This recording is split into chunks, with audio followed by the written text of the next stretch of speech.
Bismillahirrahmanirrahim. Assalamu alaikum warahmatullahi wabarakatuh. This is your brother Jawad Ahad. Welcome you in our show Discovering the Truth with Dr. Hafiz Muhammad Zubair Saab, where we will try our level best to find perfect replies for the most controversial questions posed to Islam. Before I go into the topic of our today's episode, I just want to give you a quick introduction of our guest Dr. Saab. آپ نے 97 کے اندر راولپنڈی سے اپنی intermediate education complete کی. اس کے بعد 99 میں آپ نے اپنی بیچلر جو ہے ڈگری وہ پنجاب یونیورسٹی سے کمپلیٹ کی. اس کے بعد آپ ریلیجیس ایجوکیشن کی طرف مائل ہوئے اور آپ نے 1 سالہ کورس فہم دین کورس قرآن اکیڈمی سے مکمل کیا.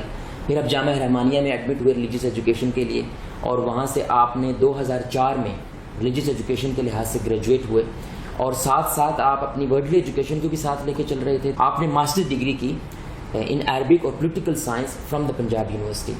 پھر اس کے بعد آپ کافی عرصہ کے لیے جاب بھی کرتے رہے قرآن اکیڈمی کے اندر بھی, جامعہ رحمانیہ میں بھی آپ جاب کرتے رہے, اور اس کے بعد آپ نے اپنی پی ایچ ڈی کے لیے بھی اپلائی کیا پنجاب یونیورسٹی میں ان اسلامک اسٹڈیز ماشاء اللہ, اور 2012 میں آپ کی پی ایچ ڈی بھی کمپلیٹ ہوئی.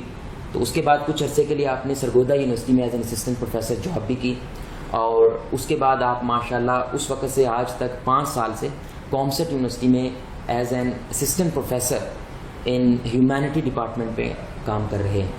سائڈ بائی سائڈ ماشاءاللہ ڈاکٹر صاحب ایکٹیولی انوالوڈ ان دعویٰ ایکٹیویٹیز آلسو اکراس پاکستان ان ڈفرینٹ انسٹیٹیوشن, اسکول, کالجز, مساجد میں آپ کی دعویٰ ایکٹیویٹیز چلتی رہتی ہیں, اور اب تک قریباً 10 کتابوں کے مصنف بھی رہ چکے ہیں, اور ان کی کتابیں نہ صرف پاکستان میں بلکہ انڈیا اور دوسرے دیشوں کے اندر بھی, دوسرے ملکوں کے اندر بھی ڈسٹریبیوٹ ہو چکی ہیں, اور قریباً 150 کے قریب ریسرچ آرٹیکلس بھی ماشاءاللہ آپ لکھ چکے ہیں.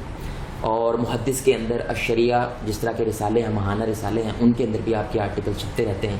تو ہمارے ساتھ موجود ہیں ڈاکٹر حافظ محمد زبیر صاحب, اور ان کی ایک کتاب جو کہ ماشاءاللہ اس کی بہت اچھی فیڈ بیک آئی ہمیں, اور جو آڈینس تھی, جو ریڈرز تھے اس بک کے, انہوں نے کہا کہ یہ بک ویڈیو فارم کے اندر بھی آنی چاہیے, کیونکہ آج کل کے رجحان ہے کہ لوگ ریڈنگ کی طرف اتنا زیادہ دھیان نہیں دیتے.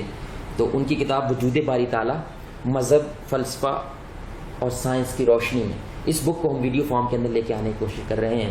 تو اسی بات سے ہم آغاز کرتے ہیں اپنے ڈاکٹر صاحب سے کہ وہ سب سے پہلے تو ہمیں اس کتاب کے بارے میں کچھ بتلائیں کہ آپ نے اس بک میں کس چیز کو زیادہ فوکس کیا ہے, کس ایشو کو زیادہ فوکس کیا ہے, اور کیا مین میسج آپ اس کتاب کے ذریعے دوسروں کو دینا چاہ رہے ہیں. بسم اللہ الرحمن الرحیم.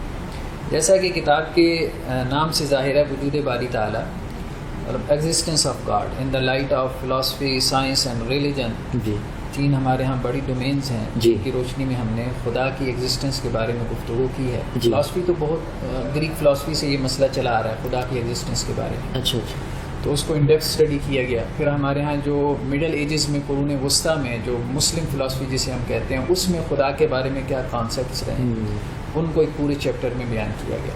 جو اس کا سیکنڈ چیپٹر ہے, پہلا تو فلاسفی کے بارے میں کہ فلاسفی خدا کے بارے میں کیا کہتی رہی ہے, کلاسیکل فلاسفی خاص طور پہ.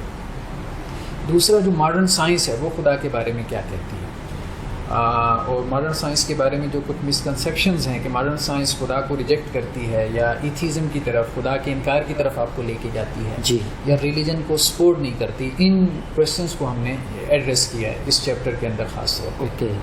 اور تیسرا جو ہے وہ ریلیجن میں, خاص طور پہ اسلام کے اندر جو شروع میں جسے ہم علم الکلام کہتے ہیں, جی, اس کو انگریزی میں تھیالوجی کہتے ہیں, الہیات کا علم, خدا کے وجود کے بارے میں, اس کے ایٹریبیوٹس کے بارے میں, جی, جو بھی ہمارے ہاں بحثیں ہوئی ہیں قرآن و سنہ کی روشنی میں, ٹریڈیشن کی روشنی میں, روایت کی روشنی میں, روایت کی انٹرپریٹیشن کی روشنی میں, جی, اس کی ایکسپلینیشن کی, تو وہ اس کا تیسرا چیپٹر ہے کہ ریلیجن جو ہے وہ خدا کے وجود کو کس طرح سے ڈسکس کر رہا ہے, کیسے بیان کر رہا ہے. اوکے. تو اس طرح سے 3 ڈومینس کے اندر جو ہے اس کو کیا. اور زیادہ جو بڑا ایک فوکس ہے, مطلب جو میجر کویشچنز ہیں اس کتاب میں جن کو ایڈریس کیا گیا, ان میں سے ایک ایتھیزم کا بھی ہے, اور اس کا آپ کہہ سکتے ہیں کہ ایک مین فوکس ایتھیزم بھی ہے. یعنی کہ آج ہماری اس پہلی ایپیسوڈ کا ایک مین ٹاپک یہ بن سکتا ہے گاڈ, ریالٹی اور ڈیلوژن. تو شیخ سب سے پہلے میں آپ کو یہ کویشچن اس کے لحاظ سے کرنا چاہوں گا کہ ہمارے پبلک کے ذہنوں میں یہ ایک مسکنسیپشن ہے آئی گیس کہ یہ جو ایتھیزم ہے یہ 100 سال 150 سال پہلے سے یہ ہمارے سوسائٹی کے اندر پروان چڑھا ہے, لیکن جب قرآن کا شاید مطالعہ کیا جائے اور پیچھے ہسٹری میں دیکھا جائے تو تقریباً ہر دور کے اندر ایتھیسٹ موجود رہے ہیں, لیکن ڈفرینٹ ناموں کے ساتھ, ڈفرینٹ انداز کے ساتھ. تو سب سے پہلے آپ ہمیں یہ بتلائیے کیا یہ واقعی میں ہمارے نبی کے دور میں بھی ایتھیسٹ یا اگنوسٹک لوگ موجود تھے؟ اگر تھے تو ان میں اور آج کے ایتھیسٹ میں فرق کیا ہے؟ یہ ایتھیسٹ تو ہر دور میں رہے ہیں. قرآن نے جو تعارف کروایا ہے خاص طور پہ فرعون کے حوالے سے اور اس کے جو کانسیپٹس تھے انا ربکم الاعلی، تو وہ خدا کو نہیں مانتا تھا، بلکہ حضرت موسیٰ علیہ السلام نے جب اس کو اللہ کی طرف دعوت دی تو اس نے اپنے وزیر حامان سے یہی بات کہی تھی کہ آپ میرے لیے ایک محل بناؤ.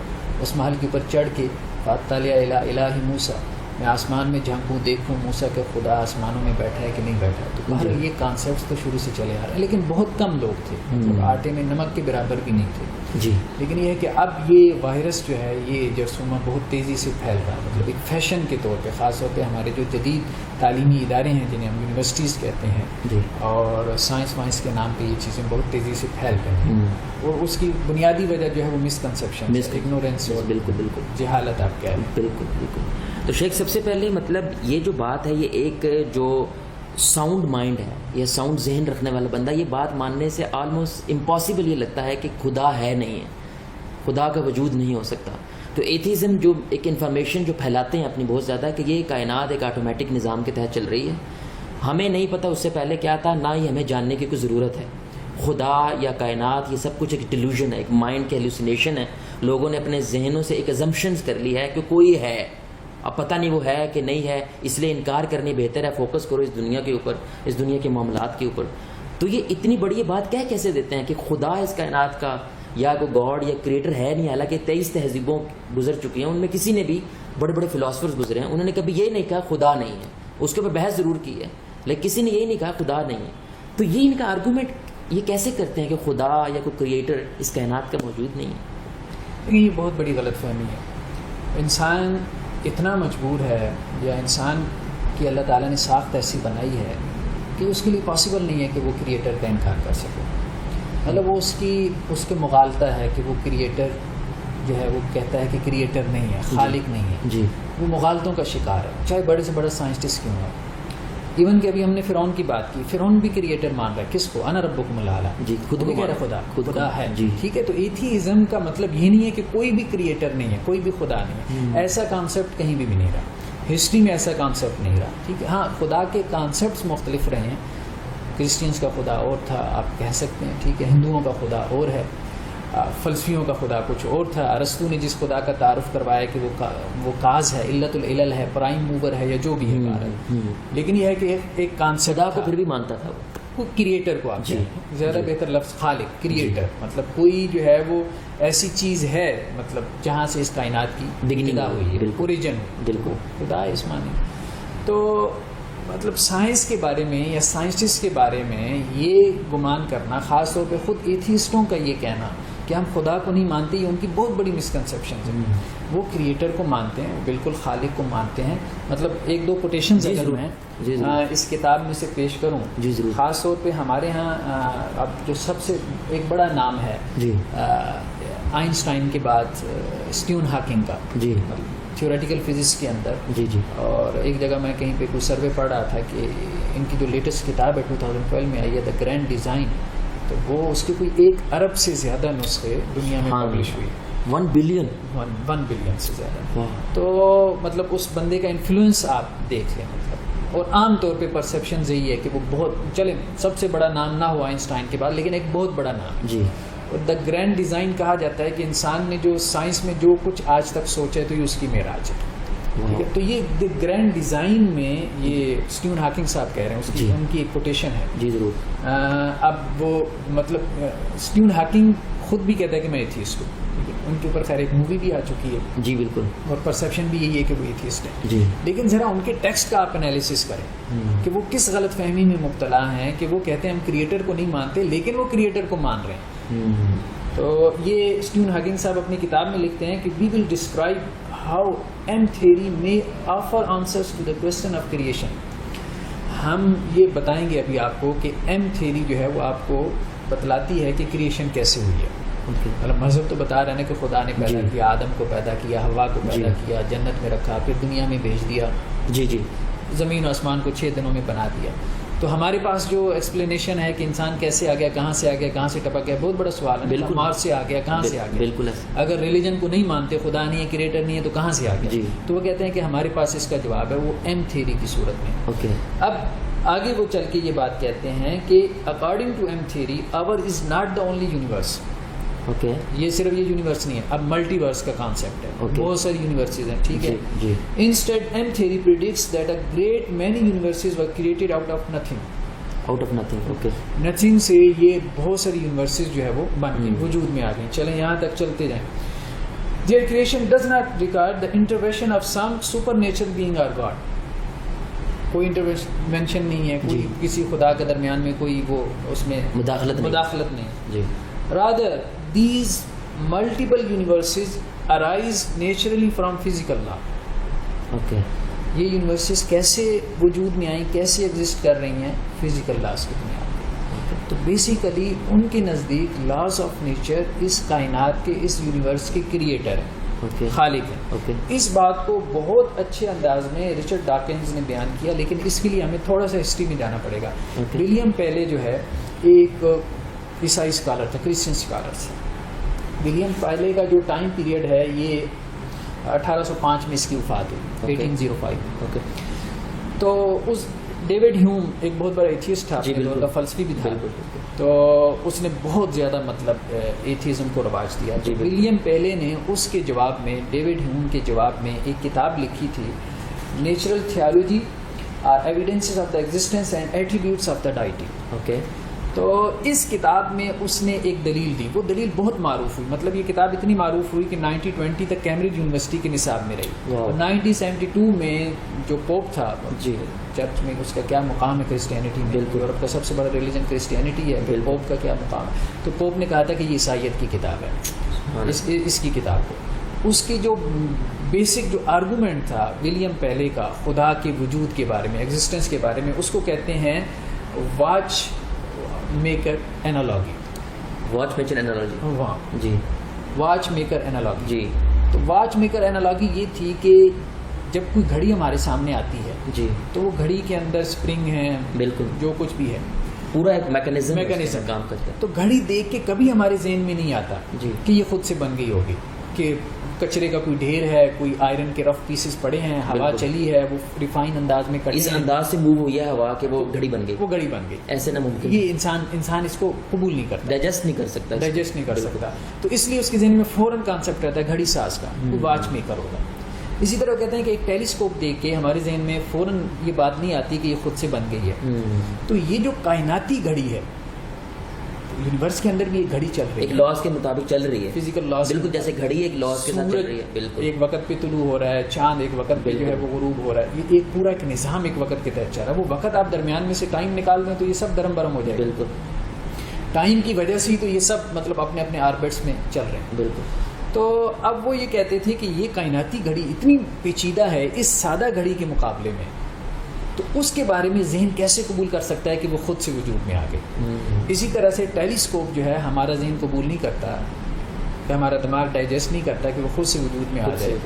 تو ایک آنکھ جو ہے جو ٹیلیسکوپ سے ہزاروں گنا زیادہ پیچیدہ اور کمپلیکس ہے اپنے نظام میں, اپنے سسٹم میں, تو وہ کیسے خود سے وجود میں آ سکتا. اس کو رچرڈ ڈاکنز نے اس کا جواب دیا. مطلب جتنے بھی ایتھیسٹ آئے ہیں انہوں نے اس کتاب کا بیسیکلی اس کو ایڈریس کیا, کیونکہ اس کو ایڈریس کیے بغیر وہ آگے بڑھ نہیں. یہ کتاب اتنی وائڈ اسپریڈ ہو گئی تھی, اتنی وائڈ, اور اس کو اتنا جو ہے وہ یعنی کہ پرفیکٹ رپلائی کے طور پہ لے رہے تھے ایک ریزن کے لیے.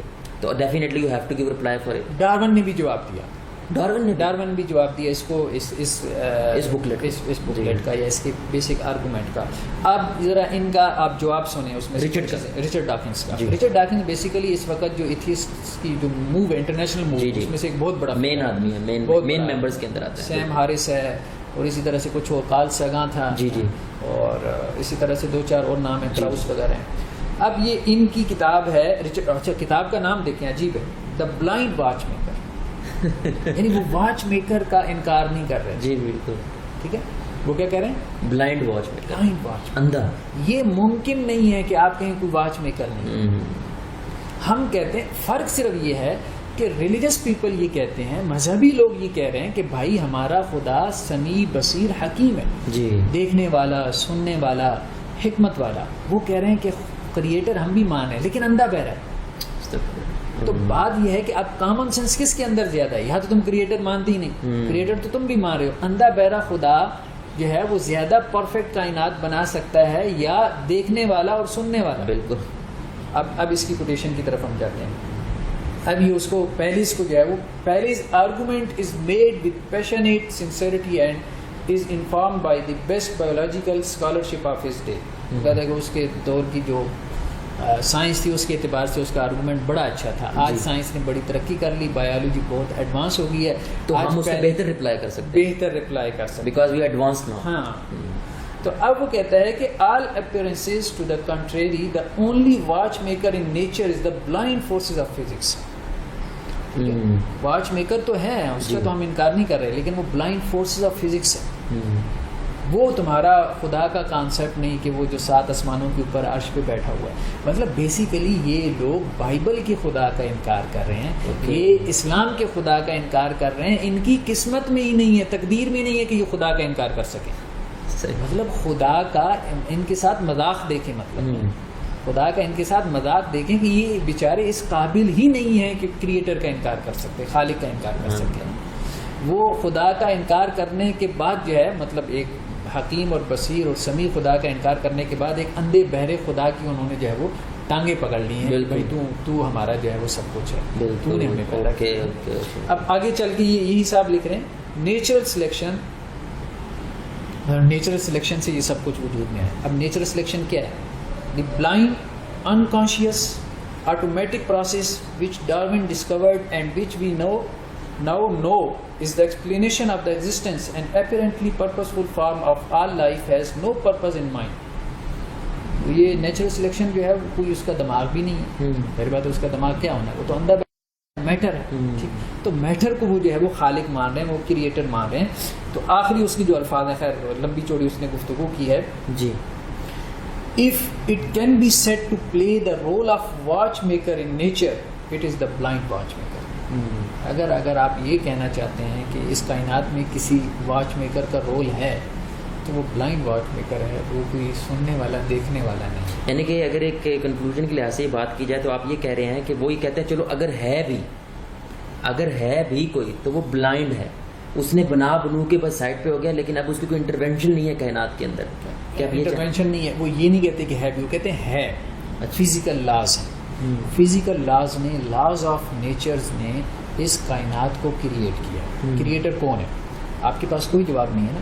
جی ٹھیک ہے, یہی جواب ہے کہ laws of nature's, physical laws. اب فزیکل لاز کیا ہیں؟ وہ بلائنڈ ہے. دس ایکچولی یہ بڑی ہیوج ریویلیشن ہے ایکچولی, بیکاز ایک نارمل جو مس انفارمیشن پھیلائی جاتی ہے کہ atheists are people who don't believe in God, also they believe there is no creator of our existence.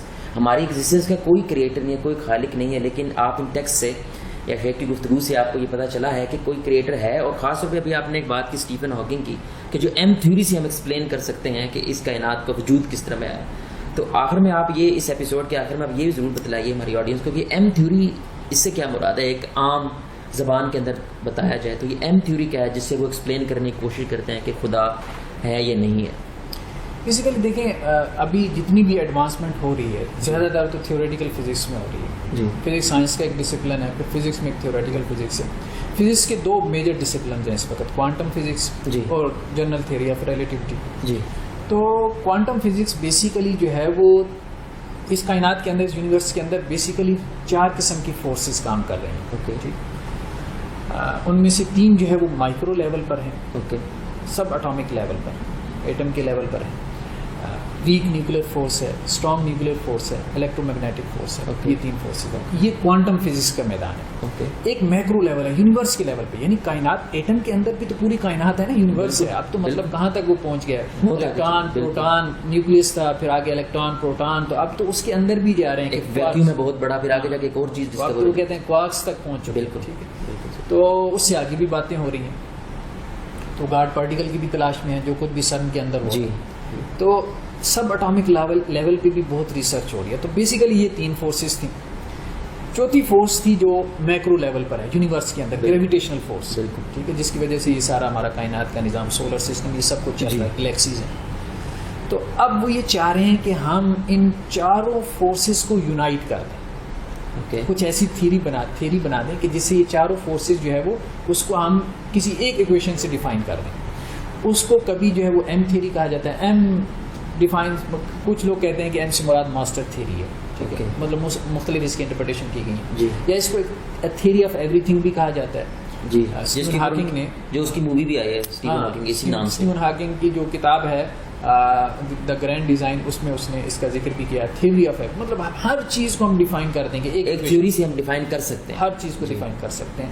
اور وہ یہ چاہ رہے ہیں کہ بیسیکلی کوانٹم فزکس اور جنرل تھیوری آف ریلیٹیوٹی, یہ دونوں فزکس کے ڈسپلن ہیں, یہ ایک دوسرے کے خلاف کھڑے ہیں, بالکل ایک دوسرے کے خلاف کھڑے ہیں, ٹھیک. تو اب وہ چاہتے ہیں کہ ہم ان کو جمع کر دیں, یونائٹ کر دیں. اس کے لیے جو ہے وہ یہ اسٹرنگ تھیوری بھی اس کو کہہ دیتے ہیں, یہ ایم تھیوری لے کے آنا چاہ رہے ہیں. تو یعنی کہ آپ یہ کہہ رہے ہیں ایم تھیوری ابھی آئی نہیں ہے, لیکن وہ کہہ رہے ہیں اس کے اوپر کام ہو رہا ہے, اس کے اوپر کام ہو رہا ہے, اور اس کے ذریعے ہم ایکسپلین کر دیں گے کہ پوری کائنات اور اس کے اندر ہونے والے سارے کام کس طرح. ہاں, اب تک جو مطلب تھیوریٹیکل کام ہوا ہے اس کے مطابق کچھ لوگ کہہ رہے ہیں کہ جی اس میں 10 ڈائمینشنز کا ذکر ہے, کچھ کہہ رہے ہیں کہ اس میں جو ہے وہ 11 ڈائمینشنز کا ذکر, مطلب ابھی تک ہم لوگ 4 ڈائمینشن سے واقف ہیں, ایکس وائی زی, ٹھیک ہے, کہ میں مطلب 3D ہوں, جی, میری ایک لمبائی ہے, ایک چوڑائی ہے, ایک گہرائی ہے.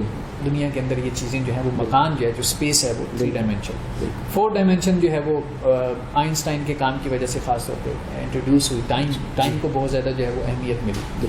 تو اب یہ بات آ رہی ہے کہ نہیں, مکان کی جو ہے وہ ڈائمینشنس 3 نہیں ہے, 10 تک ہیں. تو یہ جو باقی ڈائمینشن ہیں یہ بہت کوئی مائکرو لیول پر ہیں, آپ اس کو آبزرو نہیں کر سکتے. لیکن تھیوریٹیکل کام ابھی تک اس پہ ہو رہا ہے, کوئی ایک آئیڈیا ہے بس. اب دیکھیں اس کو کوانٹم گریوٹی بھی کہہ دیتے ہیں بعض اوقات, تھیوری آف کوانٹم گریوٹی بھی کہہ دیتے ہیں, مطلب آپ گریوٹی کو اور کوانٹم فزکس کو ملا کے آپ ایک نئی تھیوری جو ہے وہ بنانا چاہیں, یہ بیسیکلی ہم تھیوری. اوکے ڈاکٹر صاحب, لاسٹ میں آپ ہمارے آڈینس کے سامنے ایک دفعہ ان شارٹ بتلا دیں کہ اس ایپیسوڈ کے اندر ہم نے جو کچھ ڈسکس کیا تھا کہ ان کے ذہن میں ایک دفعہ دوبارہ سے ریفریش ہو جائے.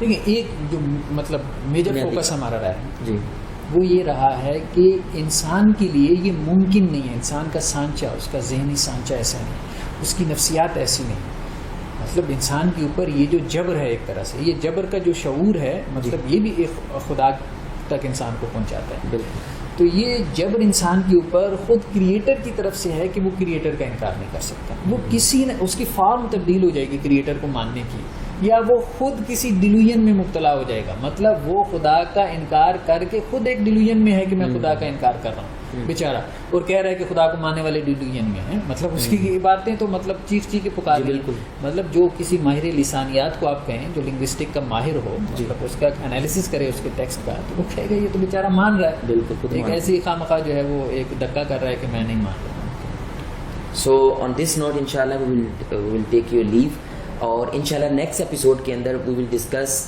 اباؤٹ کہ جو سائنس ہے وہ ریلیجن کو سپورٹ کرتی ہے یا ریلیجن کو اپوز کرتی ہے, because all of the atheist they try to prove their points, they try to prove their theories, ideologies through science. So انشاءاللہ نیکسٹ ایپیسوڈ کے اندر we will try to talk about کہ science وہ religion کو support کرتی ہے یا religion کو اپوز کرتی ہے. On this note I will take your leave. Jawad Ahad signing out. السلام علیکم و رحمۃ اللہ وبرکاتہ.